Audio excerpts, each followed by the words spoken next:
Hi, I'm Angela Williams, Hi, I'm Krista Marshall, and I'm a survivor of child sexual abuse. and I advocate for those that have experienced child sexual abuse. Welcome to Voice Up for the Voiceless. We're so glad that you tuned in with us today. We are a podcast that we hope helps survivors to heal, helps survivors to get encouragement and to expose this really dark, deep subject of child sexual abuse. Yeah. We have shows that my co-host Krista and I will just discuss topics and issues, and we also invite guests on, survivors that want to tell their stories, that have written books, that are doing advocacy work, and also experts in the field working in this topic and issue. But today, Krista, what are we doing today? Yes, we are hanging out. Just, we're going to get some drinks, and I'm just joking. We're actually diving into a topic today that I think is super, super, super important. And this particular topic is one that I think that, I feel like we've all kind of gone through it and kind of experienced it, whether you've gone through sexual abuse or you're on the opposite side. Would you say that's true? Yes, I think there's just a veil of silence around the issue. Yes. So the lie that we are debunking today and combating today is the lie that I can't tell anyone. I can't tell anyone. And I think that's really big for survivors. Yeah, absolutely. And I don't think it's just for survivors. I mean, obviously, your daughter was sexually abused, and I'm sure that can be uncomfortable to share that. Yes. With people. Yeah, absolutely. And that's kind of what I was saying. It doesn't just have to be the one that's gone through it. One of the things that makes us not want to talk, is shame, is guilt, is feeling as though it was our fault, is, taking on all the aspects and the fruit of the abuse, And so that's one of the things that I think that I would love to dive into today is why don't we tell people? Why do we feel like that's something that we Well, I think a really big reason is we were silenced during the abuse. We were told, this is our secret. Don't tell anyone. We were told that perhaps we're going to be in trouble if we tell. Or we were told that this is really, very shameful and, people will look down on you. And I think, too, when it's exposed in families, and thank God you had the courage to combat it firsthand and right on, but most families are very embarrassed about it, especially if the abuser is a family member. So they try to hide it and they try to silence the child. Right. This will ruin our family reputation. Right. They hear messages like that. And then that just puts a veil of silence and just takes the survivor's voice away.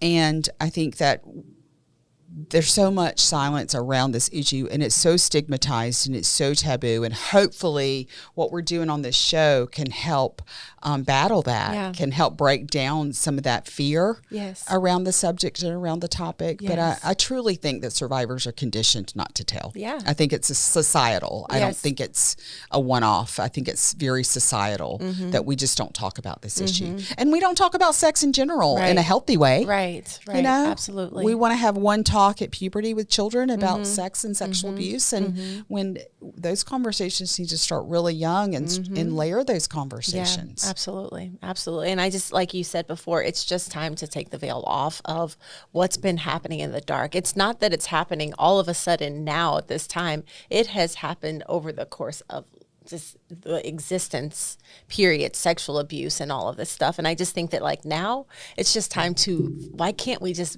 partner with what's happening and talk about it, And I just know that even for some of the kids, so I work with kids that start at age 3, that have been sexually abused at age 3. And that's when my abuse started. Yes. And I'll talk and sit with a 4-year-old, a 5-year-old. And if there's anything that's remotely familiar to the sexual abuse, it's so interesting that even at that age, they're shutting down.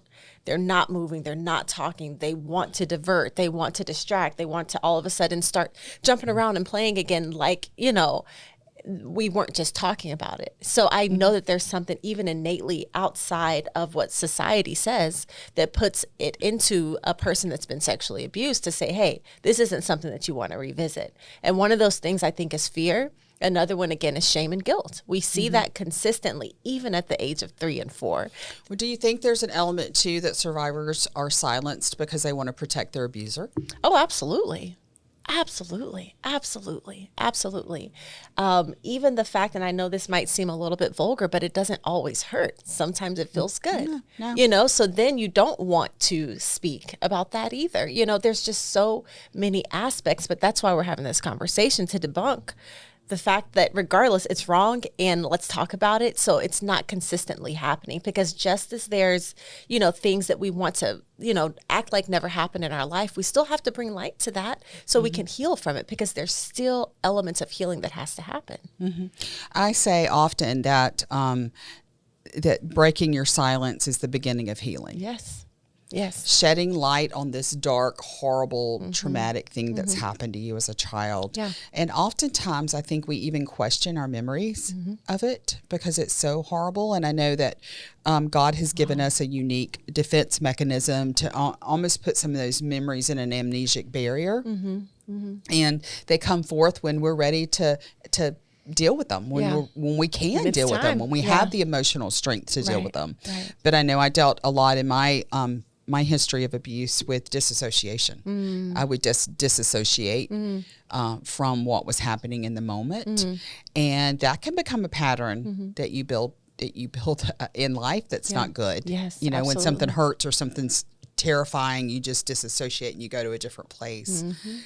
So again, that is part of the healing, to break the silence and to receive those memories as real. And I think we're discredited a lot when we struggle to remember.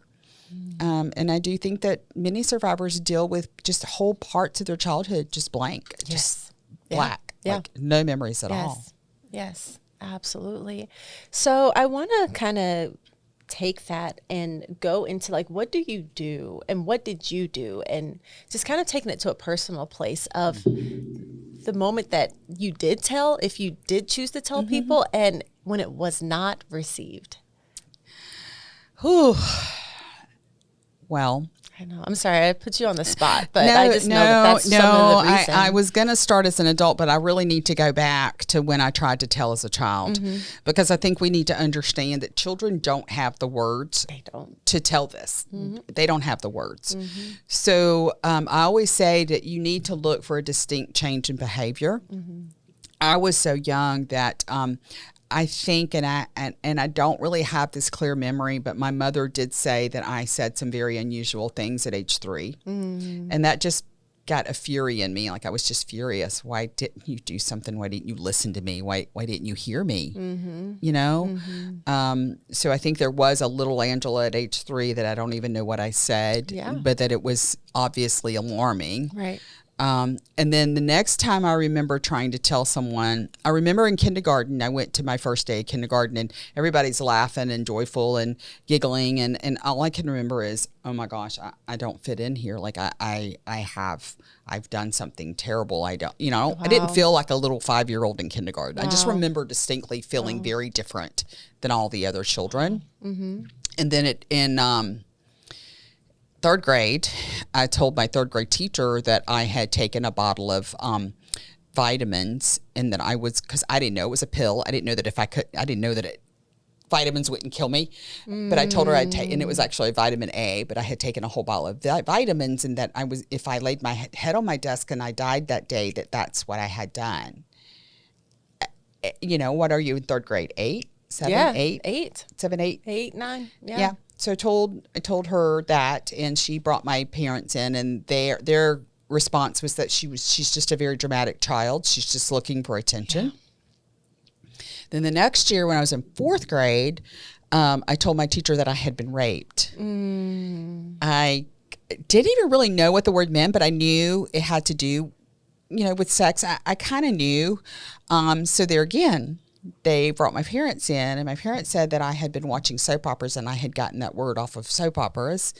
And then I went home that day and I got beaten to the inch of my life. And I knew at that moment I wasn't ever going to tell anybody else. So I shut my mouth.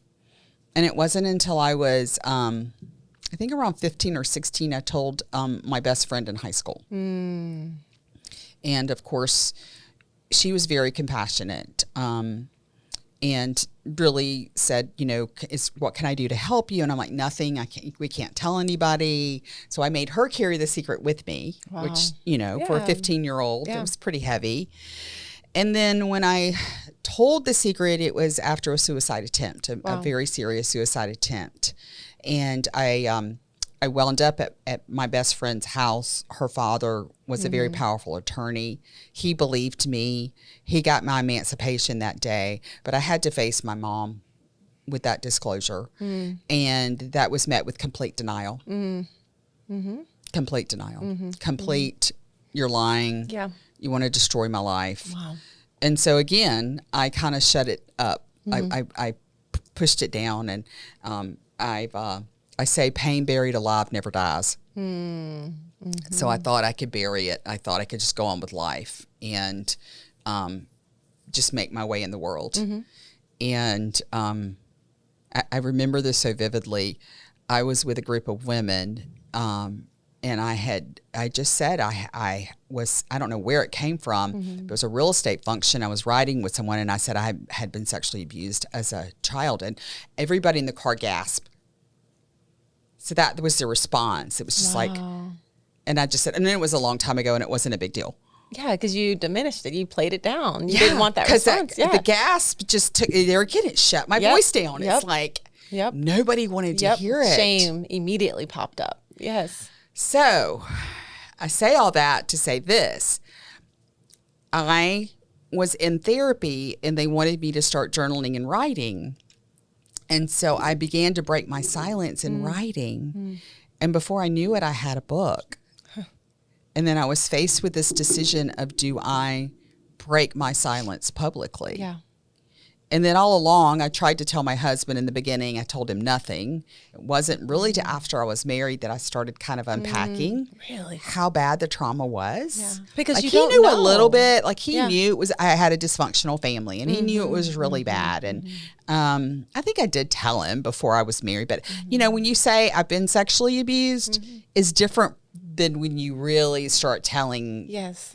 The experiences that you've gone through and the trauma and the abuse and the violence and, really telling someone those intimate, deep, hurtful, painful stories. So when I wrote, and before I knew it, I had a book, a very good book. I put it in the drawer. It's like, I'm doing nothing with this. This is, someone will find it and read it one day. I put it in the drawer, and then God just continually, this book needs to be published. And so when I finally had the courage, I wrote it. I actually got a very big publisher. I won't name the name, but a very big publisher back in the day. This was back in, 2007, 2008, that said they would publish it under a pseudonym if I would publish it under a pseudonym. And that was a really turning point, because I thought, okay. And they wanted to publish it as nonfiction, or as fiction, a fictional story, not a true story. And so that was a real turn point where I had to say, okay, I'm gonna hide behind a pseudonym, and I'm gonna hide behind this story isn't true when it is true. And so that was kind of a rubber meets the road. I had to really step up and be courageous. And I did end up publishing it under my own name. And my first book is called From Sorrows to Sapphires. It's actually right here.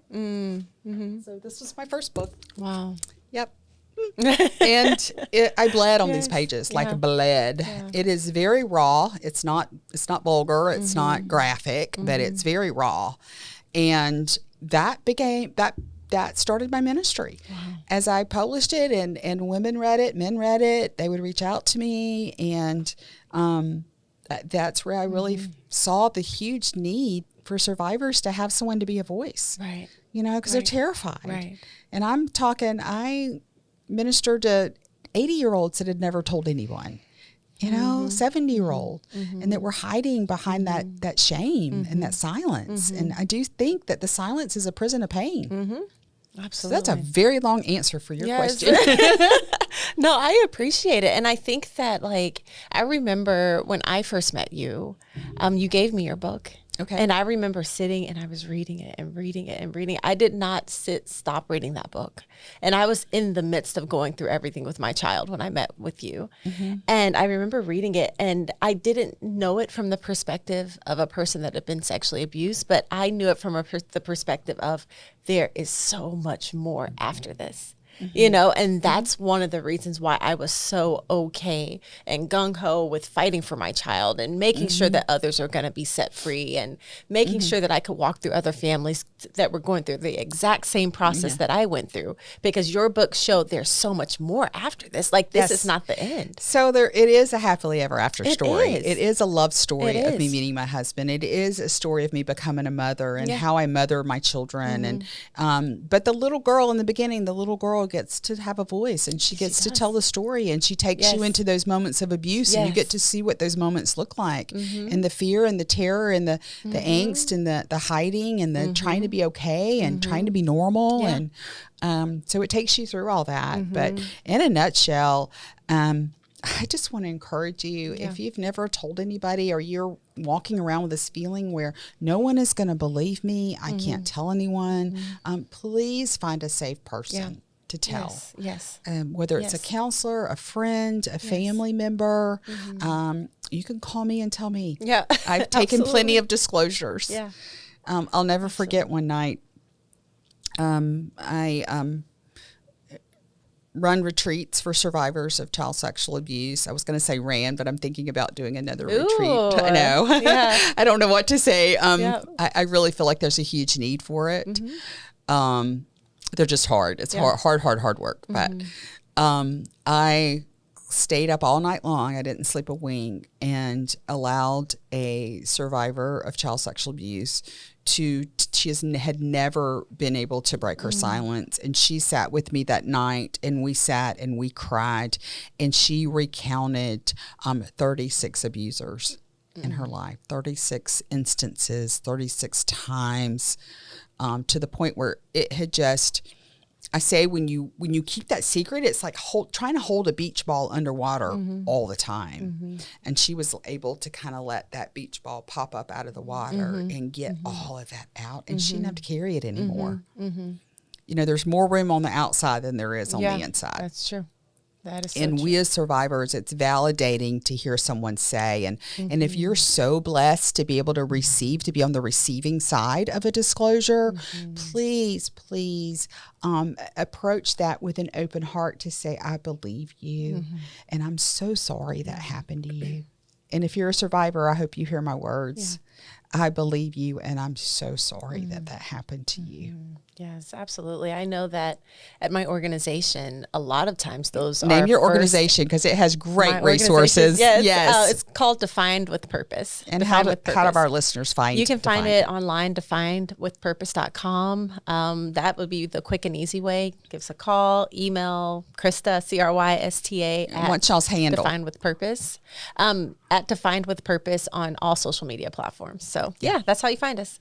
But there'll be times where people do disclose, and I'm there listening, or one of our mentors will be there listening, and you don't know how many times people will look at me after they speak and they're like, you believe me? They're so shocked that I believe them. And I would look at them and be like, why wouldn't I? And they're like, break down into tears. Thank you so much for believing me. Thank you so much for believing me. And the reason why I bring that up is because sometimes you got to be relentless with your story. Sometimes you have to be okay with one person doesn't listen, 2 people don't listen, 20 people don't listen. Go until you are heard. I say tell until someone believes you. Tell and tell again. And if you're a youngster, I have been messaged by teenagers that are listening to our podcast, even younger than that. So if you are in the midst of being sexually abused, please tell until someone believes you. Yes, absolutely. And keep telling. Because it's not just for you. That's the thing. Abusers abuse how many people in their lifetime, isn't it? The average is 117 You see. victims in That's their it. lifetime. And imagine if you are the one that gets to, you're somebody else's answered prayer.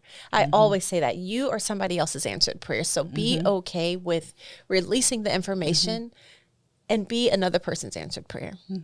I'd like to read Psalm 32, 3-5. It says, when I kept silent, my bones wasted away through my groaning all day long. Then I acknowledge and it says sin, but I want to put the word in here, abuse. I acknowledged my abuse to you and did not cover it up, and you forgave my guilt. Because sometimes survivors feel guilty over what happened. Sure. They feel like they were compliant in it, and just because they were complacent and didn't tell or didn't say anything, and there again, your condition, don't tell, this is our secret. Right. You hear that over and over and over. Right. My abuser said if I ever told, he would kill my mother. So that was pretty heavy weight to carry. I was responsible for her safety. Right. And I remember as I got more rebellious as a young teen, the more I would rebel, the more he would abuse her. He was like, I'll show you. He said, you have direct control over her safety. Wow. And that was horrendous. And I'm sure I'm not the only one that abuser has done that, whether told. The other fear that I walked with is that if I tell, I was trying to protect my sisters. So they didn't go through it. If I got taken out of the home, who was going to be there to protect them? Yeah. And he always told me, well, they'll just put you in foster care. You won't have anything to eat. You won't have anything to drink. They'll abuse you in foster care worse than I'm abusing you. So I'm so sorry. Like, we get all these messages that keep us silent, just take our voice away. Absolutely. And we've got to have the courage. We got to have the bravery to break our silence. Yeah. And the last statistic I heard, and statistics aren't accurate, but 42 million survivors. Can you imagine if 42 million people stood up on one day and said, I'm a survivor? Wow. There have been movements that have come and gone, the Me Too movement that, that just really started. And I think the enemy just squelched it, just silenced it again. Yeah. And one of the things, movements for me, I think they can be so impactful. Again, we just have to make sure that what we're doing has a good motive behind it. It's not based in anger and we're like, I'm going to get you back and all of that. Like, we have to make sure our motives are pure, even in hurts. Even in hurts. So telling someone doesn't make you weak. It really makes you brave. It really exposes what the enemy wanted to keep hidden. Yeah, absolutely. If you walk out your life carrying this secret, carrying this huge weight, it's going to impact every part of your life. First of all, your healing. Second of all, your relationships. And third of all, your power. Health. Your health, stress, the stress. Absolutely. But it takes your power away, your voice, your truth. Yes. All of that. Yes. And it is carrying somebody else's stuff. Like, it is not your sin. It is not any of that stuff for you to have to carry their stuff. Like, they put that on you for you to carry it. Just like you were saying beforehand, I remember sitting in the car with my daughter. I think she was 5 at the time, and she started disclosing additional information. We already knew about the abuse, but as she got older, things start coming up to her mind, and she start remembering things. And so that amnesic barrier kind of begins to open. So when my daughter was 5, she started disclosing more information to me, and we were sitting in the car, and she told me some things that had happened, and she was like, Mom, are you going to die now? And I was like, no, I'm not going to die. Why would you think I was going to die? And she said, because they told me if, I tell anybody that you were going to die. And I was like, no, baby, I'm not going to die. I'm going to be here. I was like, nobody, I'm here. I'm not going to live. She's like, really? And I was like, yeah, they lied, and I explained it to her, and she's like, okay. And she looked at me for a little bit. She's like, are you sure? And I'm like, yep. I promise. And she started disclosing more and more and more once she knew that I wasn't going anywhere, and I say all of that again because we're still, even at 5, 4, 3, young kids, we're carrying the sin of somebody else, but yet we turn it to make it think that we have to protect, or that this is our sin, or this is our stuff. So that's why we're not going to tell, so, but like you said before, no, there's so many people that can be set free from this once we choose to say something. And that's just such an evil motive of abusers to say that someone that they love will be harmed. And I think so many children carry the weight, and I know I did, and the responsibility of protecting someone else. It was protecting my mother. It was protecting my sisters. It was protecting the reputation of our family. My stepfather told me all kinds of crazy stuff. He told me my mom would lose her job. She was a school teacher. So if I told, she would lose her job. Like, you know, if I told, he'd have to go to jail, and we wouldn't have anybody to provide for us, and we wouldn't have a roof over our head or food to eat. If I told, so it was all on me. If I, all that responsibility was heaped on me. Yeah. And it breaks my heart. And I'm so sorry if you're carrying still that responsibility of someone else's safety. All of that is a lie. It is a lie from the pit of hell. It's a lie from your abuser. Yep. It's a lie from Satan. It's all part of the grooming process. It's all part of a process to get what they want. Yep. So maybe let's kind of go into a few ways to where we can start telling our audience how to break free. Yes. Well, first of all, and I think it's so important because not only does it really open the door to begin your healing, but it also helps you feel like you're not alone. You know, when you're carrying that secret all by yourself, that's hard. That's hard. Yeah, absolutely. So if you're a survivor, or if you know and love a survivor, hold their heart gently. Yeah. Like let them unpack, and it might be some really hard stuff you have to hear. Yes. But give them that safe space. Right. And I just pray right now that you would find a safe person, a safe place, and a safe time to be able to tell your story. There's no pressure. You are still brave if you haven't told your story. You are so brave to have survived this. We're just here to encourage you that the next step, as terrifying as it is, and it is, it's so scary to break your silence and to tell. It's so scary if you kind of even question the memories. It's like, are these real or they're not real? It's terrifying. But once you break your silence, there's freedom. There's freedom. Yes. And that's what we desire is freedom. And health and wholesome. All right. So what are some of the things that survivors can do, Krista? So, I mean, you spoke about it before, which was the reason why you have a book, you know, but journal, write it out, write it down, you know, write those things out so it's not so bottled up until you're ready to really speak it out. But don't leave it inside. Just make sure that you're writing something and then, you know, send it out. Yep. Send it out when you're ready. And we talked about this. Tell a safe person. Obviously, you know pretty quick who's safe and not safe. The people who gassed in the car were not safe people to tell it to. Yeah. But God will send you someone safe. He will. You can be in a counseling session and begin to open up to your counselors. I know so often I wrote a book called Unveiling Child Sexual Abuse because so often we go to get help from a mental health professional, a counselor, a therapist. We go with all these other symptoms. I'm struggling with substance abuse. I'm struggling with depression. I'm struggling with anxiety. Right. Well, I want to help mental health professionals to see that sometimes that root is child sexual abuse that's never been disclosed or that they don't even remember. Yep. Oh. Start there. Good to start there. So safe person. Let's find a safe person. Yes, What's the next thing?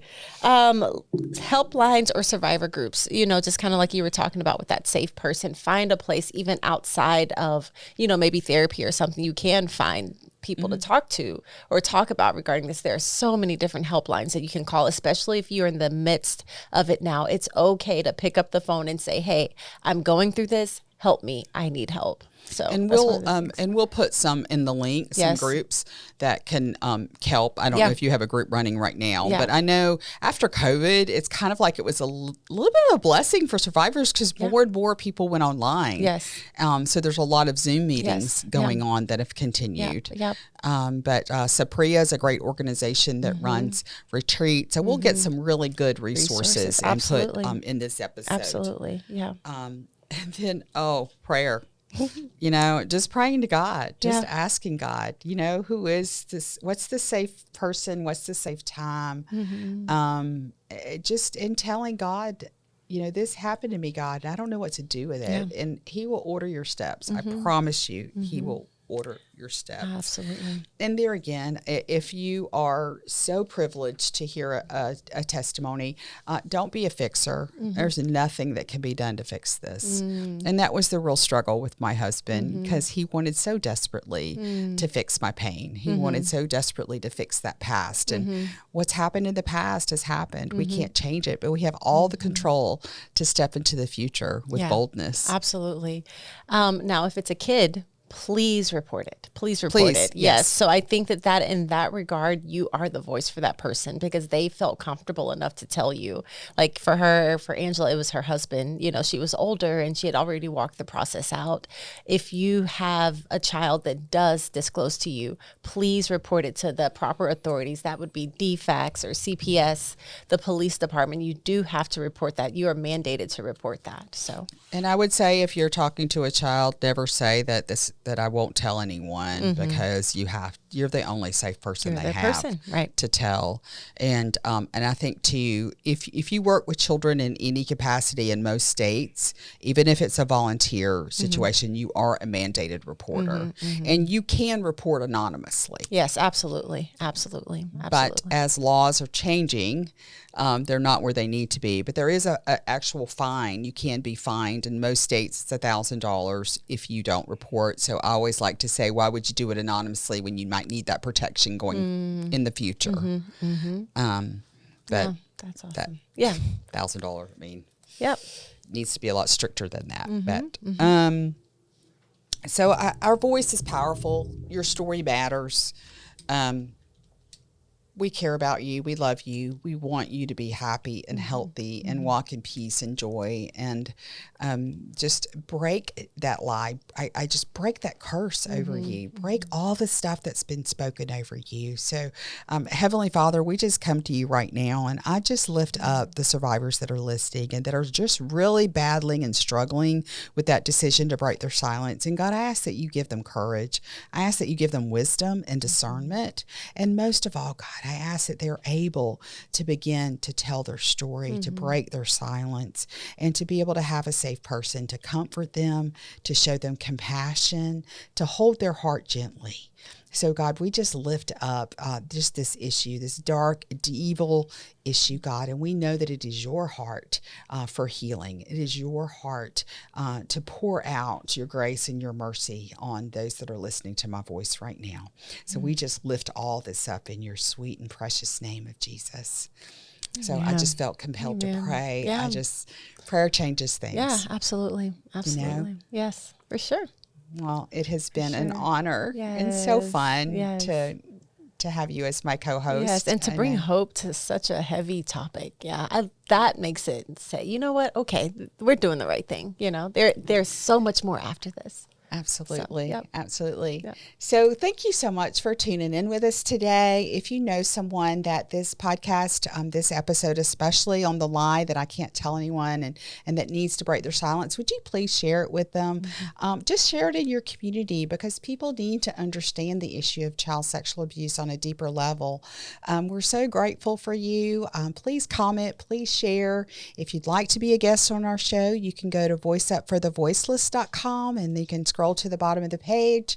And if you would like to sponsor or support the show, we would be so grateful. We thank Mesmerize Media for making this possible. I thank my beautiful co-host, Krista Marshall. So I'm Angela Williams. And I'm Krista Marshall. Thank you for joining us. Thank you.